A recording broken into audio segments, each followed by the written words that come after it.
Well, we're back from the break. Let's continue with more business today. Now we look at trade, investment and networking. The Public Procurement and Disposal of Public Assets Authority, PPDA, in partnership with the government, will host the 14th East African Procurement Forum from March 23rd to the 26th, 2023. The event is set to focus on the use of contract as a vehicle for sustainable development. Martha Nimsima reports. The East African Procurement Forum will give a unique opportunity for investors and entrepreneurs to network with procurement professionals and discover new business prospects in the region, while the East African community works to promote regional integration and commerce. Events like the East African Procurement Forum are crucial in encouraging cross-border collaboration as we move towards a shared market goal. We bring together business leaders, entrepreneurs, and policymakers from across the entire region. They are going to share ideas, build relationships, explore new opportunities for growth and development. It's extremely important for the Republic of Uganda to be able to host this activity because the main trading partners of Uganda are within the East African community. It is also our intention and our plan that by 2025, inter-regional trade should have grown to almost 50%. At the moment, it's limited, and yet we do more trade with the other countries outside the African continent. So this. Speaking about the forum, Benson Turami, Executive Director of PPDA, emphasized that the venue will be a suitable place to host entrepreneurs and investors from different regions and explore new business ideas that will be used in the long run to grow Uganda. We are talking about a budget that goes through public procurement of more than $100 billion annually. We are talking about now displaying the procurement plans, unveiling the procurement plans for next financial year 2023-2024 for all the 7 East African community countries, but also the suppliers, more than 200,000 suppliers that do business with the government. We have an opportunity now to access what these governments have for them in the upcoming financial year, but also display, the business community should display what they can provide to government. We are going to have the procuring and disposing entities, those who buy for government, interact with those who sell to government. Scaling up is one of the main goals of this forum, to advance Uganda's economy and provide additional chances for traders. Scaling up essentially refers to bringing in more revenue with less work. Scaling Uganda's procurement will therefore enable the government to make more informed decisions on what to include and exclude, particularly after consulting with other nations. Well, the objective of the expo and exhibition is first of all to showcase what we produce and manufacture in order to have visibility, in order to have mileage for the products we have. So when we showcase what we have, and then there is some kind of procurement going on, and we are not participating, other industry competitors are not participating, people will be like, how come the other company that showcased at Kololo Airstrip is not around? So that is one of the benefits of the expo. Yes, please. Exposure, they get the opportunity of networking, collaborating, and learning. This event brings 7 countries, plus the East African countries, plus other countries for which we do business with on an international level. It's an opportunity for Uganda to be able to showcase the products and services that we offer to the region and international business community. The 14th East African Procurement Forum is expected to bring together procurement experts from all around the East African area to exchange experiences, best practices, and discover fresh ideas for the procurement and disposal of public assets. Furthermore, it will highlight the wide variety of enterprises and sectors that are based in East Africa. Martha Nimsima, Smart 24 TV, Business Today. All right, now let's talk oil and gas. The joint venture investment as in a major development for Uganda's energy sector. The government with the Albertine Graben Energy Consortium partners have come together to build a $4.5 billion oil refinery come March 2023.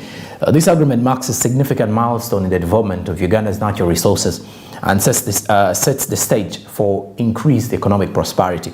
Bronia Katusime has details.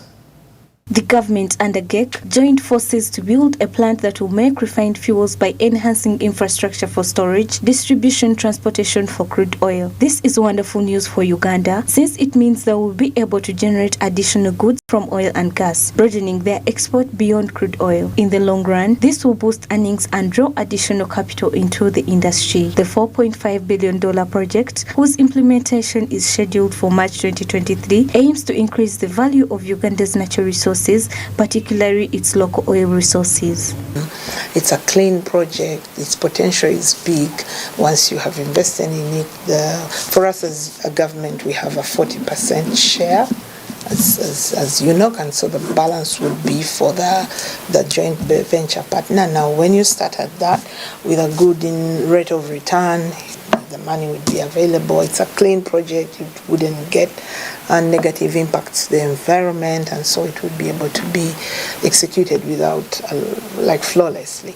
The company and the government will collaborate closely to upgrade and expand the oil refinery. A refinery will assist the country avoid financial loss by selling crude oil and then buying it back as a completed product. As a result, both the value-added oil products and the crude oil will generate revenue for the government. An oil refinery so that we don't have to export our oil and then import oil back. But it is a challenging sector. It's very technical. It requires the experts. It requires the human resource that will work in them. So I'm sure our government is looking at it and trying to find the best way forward for us to actually have a refinery in the country. What's even more exciting is that this investment is anticipated to generate thousands of jobs for Ugandans, both directly and indirectly. A country having a labor force increases consumer expenditure, a balanced demand and a balanced supply leads to economic growth. We envisage 161,700 jobs, around about there, and in there we have the direct jobs, we have the indirect jobs, and then the induced. Direct jobs, we are looking at 14,000 direct jobs, 42,700. Overall, these agreements demonstrate the Ugandan government's unwavering dedication to advancing the oil industry. Additionally, this puts Uganda on course to join other African giants like Nigeria as a significant player in the global oil and gas market. Bronia Katsime, Smart 24 TV, Business Today. All right, now let's look at the evolution of courier and postal services. The Uganda Communications Commission has held a postal and courier stakeholder engagement as an established promoter of e-commerce for socio-economic transformation. The engagement aimed at having a collaborative regulation for the stakeholders to understand the key issues in the sector, and now government can be able to address the 2% annual growth levy charged since they faced unfair competition from the unlicensed operators. Naomi Mutumba reports. A postal service is a mechanism for sending mail, letters and packages. More than 40 courier companies in Uganda now have licenses, and this has helped the industry advance social and economic development in the midst of the e-commerce age. All courier and postal services must be registered, and each licensed operator must pay a 2% yearly gross levy. The goal of this fee is to help with postal infrastructure, and the idea is that it will subsidize service provision. However, this is hurting the sector players because they face unfair competition from unlicensed operators. We've had many discussions about this levy, in that we as the operators don't feel that it's working, it's having towards its intended purposes. And in this discussion, I believe that this is one of the things we need to consider if we can scrap it off, because we're not feeling its impact in the sector. 2% levy is a requirement under the law. All operators in the sector are supposed to pay this 2%. It's a levy that was instituted in most countries in order to help governments serve the unserved and underserved areas of the communication services. So it doesn't apply to just the postal sector. It applies to the telecommunication sector, the broadcasting sector. The purpose of this levy is to help regulators and governments use that money to extend these critical communication services to the areas where the commercial players may not on their own extend such service. The engagement has aimed at having a collaborative regulation for the stakeholders to understand the key issues in the sector and the operators to be reminded about their obligations. We've seen a big growth of the players. We've seen a number of licenses coming up from about 17 players to about 40 at the end of last year. And what this does is that it has opened up opportunities for them in terms of businesses, in terms of formal frameworks with organizations, and would like to support them to be able to get this business, because obviously with COVID, there were a few challenges. So today's engagement is one that we have every year with them, just to ensure that we are all on the same playing field, do the licensing framework as it is today, support them, because obviously the environment is changing every day. So we would like to have a consultative engagement with them frequently to be able to ensure that the licensing framework, the fees that they charged, the areas that they cover, and obviously other challenges that they have within the sector, we can have this opportunity to address them. According to the manager postal services at UCC, Agatha Mbabazize, reviewed as the courier sector is contributing to the NDP3 and is increasing telephone penetration in the country, thus creating employment opportunities, which increase household incomes. We are creating jobs for the citizens, and we are increasing mobile penetration in the sector. So you're very important.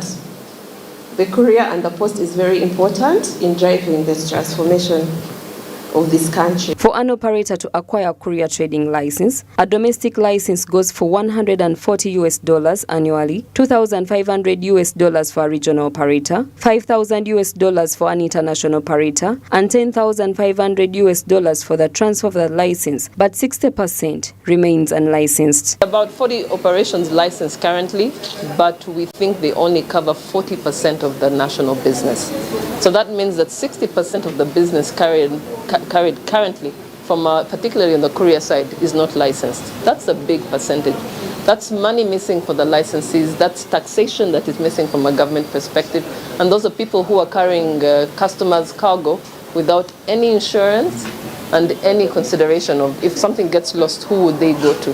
So again, that's a protection from the consumer side. So 60% of the business is being carried by illegal couriers, I would say. With increasing business both domestically and globally, postal services have been handed a new lifeline despite the surge in electronic communication.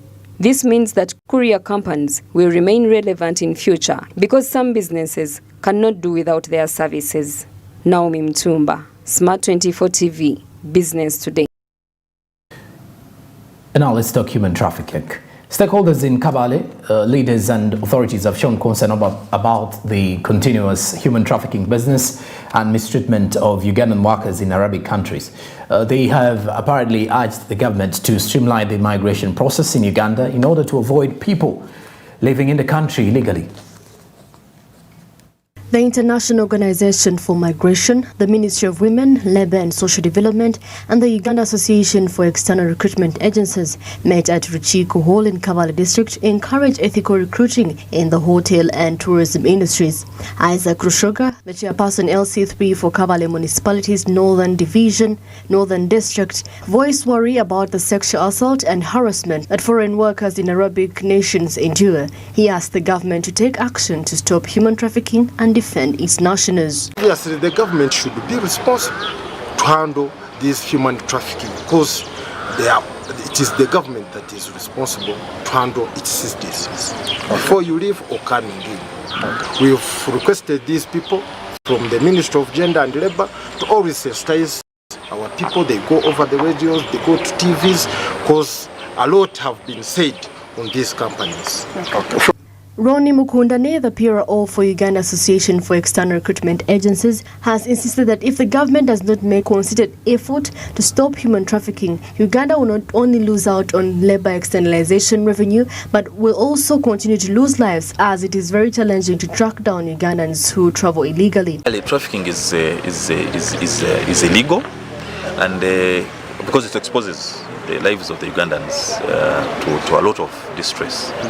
Now, if trafficking continues, of course, the government will not only lose the revenue, but also the lives of the people that are taken that way. It becomes very hard to account or to even monitor the person who has gone illegally, who has basically been trafficked. So even if we don't look at the issue of money alone or what they will be sending home, their lives matter. And the fact that they have gone illegally or being untraceable, it in itself, the government will not be happy. The senior project assistant of IMO, Susan Akori, says that they are set to move around different communities to create awareness about labor externalization to curb cases of illegit companies taking over. We are on awareness creation throughout what has been coming out in media.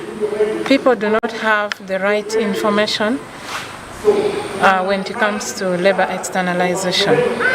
So we are on a national drive covering different regions to let the stakeholders know about safe labor migration and ethical recruitment of migrant workers should. Uganda is a source and destination country for men, women, children trafficked in the country, as well as the United Arab Emirates, Saudi Arabia and other countries for forced labor and sexual exploitation. Nobat Ndiamuhachi, Masika Tsime for Smart 24 TV, Business Today. And now with that report, we do come to the end of the February diaries of Business Today. I'm Jerome Paul Songo with Winnie Williams and Nakauchi on sign language. We'll surely be doing this tomorrow in the month of March. And we do wish you a happy, fruitful and blessed month of March as we kick it off tomorrow. But from the entire newsroom, editorial and production here, Plot 42 Nile Avenue, it's a good night, a happy new month and a good evening.